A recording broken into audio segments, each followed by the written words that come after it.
In terms of unusual lord choices, flying Tehenowin is certainly up there. Tehenowin himself is already a pretty unusual lord choice. You typically see him, if you do see him, on his Horned One mount, if at all. But a flying Lore of Beastcaster that also has some pretty potent melee potential has, I guess, good value against the Beastmen. We'll see, but certainly, Lenorm here is going to be taking it and giving it a try. I've got some Pterodon Riders as well, including the Pawhawk Sentinels, Chameleon Stalkers, Temple Guards, yeah, 2 Temple Guards with some Saurus Warriors as well, a couple of Javelin Cohorts, and the Cohort of Sotek in the center. I see a Cygor chucking rocks, and looks like we're going to have Taurox and a Gorbel leading the way for the Beastmen, also Lore of Wildcaster. Got some Ungor Raiders, Gore Herds with shields. Nice to have the shields against the range fire of Lizardmen. Centigores are throwing axes, and some regular Centigores as well to round things out. So, interesting builds. Taurox definitely the go-to pick for most Beastmen players right now, it seems. I'm still, when I play Beastmen, often take Morgur, even though he doesn't do quite as much for you. I just really like having the utility of the spawn summons in general, especially to counteract flying units, if any. Like here, Tehenowin, one value he can bring to the table is just to fly around and summon some Manticores, deploy him in the right situation, but he is pretty expensive. Given that he's kind of a hybrid caster-fighter character, he does pay a little bit more for his casting ability, right?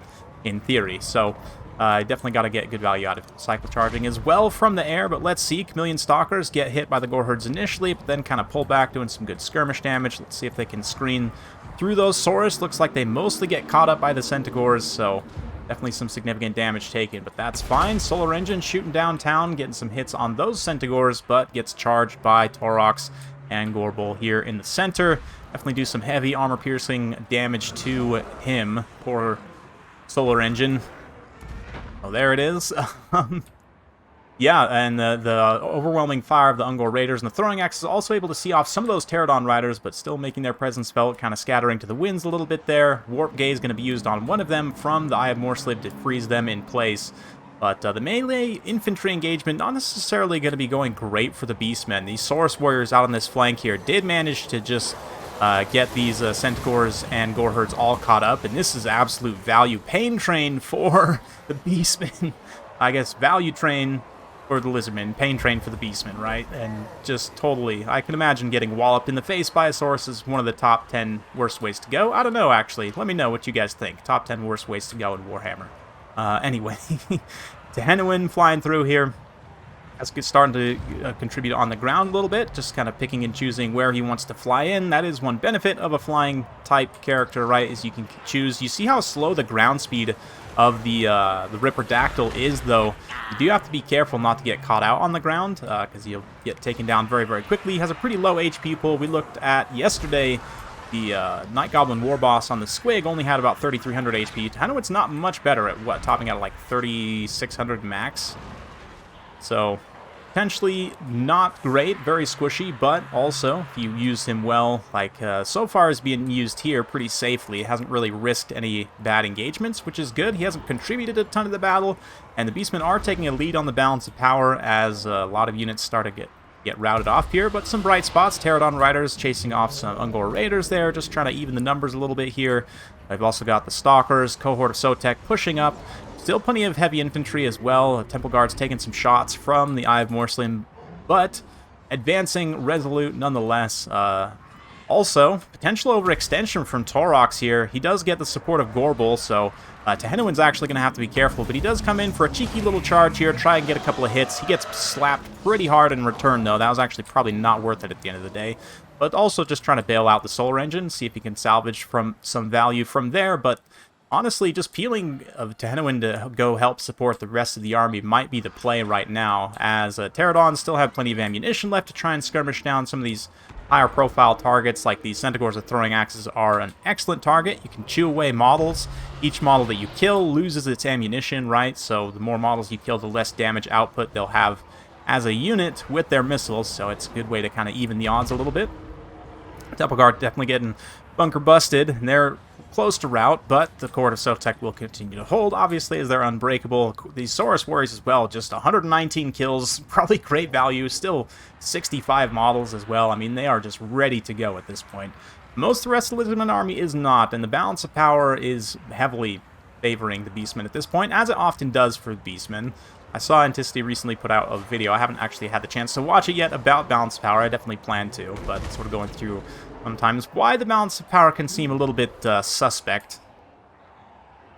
But here, looking pretty accurate. Does look like Traderkin's going to be single cast on a Pterodon Rider there. May have been worth it to try and wait for a better blob, but I mean, the Bray Shaman, I guess he's not at too much risk of getting sniped out here, so maybe it would be worth it. Ooh, swing and a miss there by the Solar Engine. Try to get the blinded debuff on Taurox before he comes over to route Solar Engine, which it looks like he will be able to probably shatter it, or, yeah, otherwise finish it off. The infantry for the Lizardmen still fighting, looking very, very thin, but we've got these Chameleon Stalkers coming in. The Temple Guards obviously trading great into Centigores. Horde of Sotek, unbreakable still, and those Saurus Warriors that had been so healthy have definitely taken a lot of damage since we last checked in with them, but they're still alright. They're still fighting here. Still feeling mostly fine. Tehenowin's flying overhead, providing that leadership buff. Everything's going to be alright. Here comes a Manticore summon in the late game as well to try and get back. Try and get some terror routes to even things out. Maybe chase some routing units off. Another Traderkin looks like it's going to be popped. Yep, does hit both Tehenowin and the Feral Manticore. So Traderkin, the way the damage scaling works for Traderkin is it actually hits 2 models at a time, meaning it's like half as efficient against single entities. It's not that it's useless against single entities, it's just half as efficient as it would be against any other unit that has more than 2 unit models, which is literally any non-single entity, right? So it's an interesting one. Most scaling is either single target or like 45 models. Traderkin's fairly unusual in that it has such a low damage scaling, but it is not one also. But anyway, all of that sort of math nerdery aside, the Manticore cares about none of that. Just comes in and gets a massive terror out alongside Tehenowin. And that's the big flying timing push, right? Same reason you see occasionally the Amber Griffin in this matchup from the Empire. Other flying beast casters is that, you know, you can get a lot of shock and leadership damage. Well, I guess they're kind of come one and the same, right? Shock damage to HP translates to leadership damage, as there are additional modifiers for damage taken within various time frames. I think it's, what, 3 seconds and 10 seconds separately can apply leadership debuffs. So you know, getting a lot of shock damage plus terror is super strong in that you can get terror routes much easier that way, right? And like in this type of a late game situation, the Manticore coming in here does get some good single entity damage, and depending on how much Winds of Magic Tehenowin has, he may even be able to summon one more Manticore. I mean, things are looking pretty dicey right now, but the remaining infantry will continue to fight here. Saurus Warriors, a Cohort of Sotek, if they keep popping that too adorable to die, can actually stick around for an annoyingly long time. But the Temple Guard's also moving in now. Pterodons have quite a few models left, so they can also now start rear charging and supporting. They're also completely fresh, or active, I guess. And yeah, 27 attack, 23 defense. I mean, what do they have? 65 weapon strength, so it's not nothing, especially against the Cygor, which has relatively low armor. But they definitely don't want to fight Taurox or the Gorbel in pitched combat. I mean, let's not make any mistakes about that. Even though they're exhausted, it's going to be bad. So, with everything together, though, that's the way to get it done. Tehenowin swoops in on his Horned One, or not the Horned One, sorry, Ripperdactyl. Another Manticore summon is popped, so Norman being very conservative with his magic. Let's give him the benefit of the doubt and say that he wasn't forgetting to cast spells, which is definitely something that I, let's say never, I mean always do. Yeah. I've at times found myself in the late game like, why do I have so much Winds of Magic? Oh, that's right, I must have not been casting spells this whole time. But let's give him the benefit of the doubt and say that he meant to conserve his Winds of Magic for the late game Manticore summons, which are actually going to prove pretty decisive here, as they go kind of multiple single entities versus the Eye of Morsley, have the support of these infantry as well. I mean, the Temple Guards get to stand your ground, up to 62 melee defense, the Saurus, what, 50-something melee defense? Yeah, 59 melee defense, so they're not going to be taking too much damage in sustained combat. They'll be able to shrug off some of those hits and also hit pretty hard in return. Tehenowin swooping up, nice cycle charge, finds Gorbel singled out here, manages to tear him down. So that's one more single entity for the Beastmen gone. Just about time, too, as the summoned Manticore is finishing off its timer as well. just in time to fell the Cygor. Eye of Morslib ready to drop, ready to rout at this point. The Pterodon Riders do terror rout, though. I mean, the terror is a problem, even still, as the Eye of Morslib routes, units are being subjected to that terror, right? So, fun mechanic, but Manticore comes in for its final hits. And there it goes. Eye of Morslib also falls, so finally the balance of power, almost for the first time, I think, is in the Lizardmen's favor. Curse of Anraher, just great conservation of magic, I guess, to debuff in the late game, get Torok's stats down so that Tehenowin can come in on a cycle charge, try and get some hits in.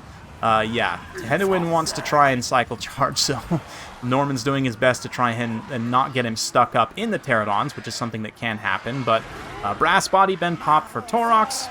You can see that the Curse of Anraher has worn off, but just the fact that Tehenowin has all this support, and especially given that mixed in here are these Temple Guards, if we can get down on their level and kind of get a POV from them.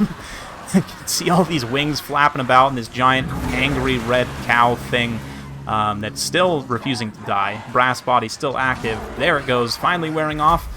Now Tehenowin can come in, stand your ground, popped to give himself more melee defense. Man, 63-69 is ridiculously good stats for a flying character.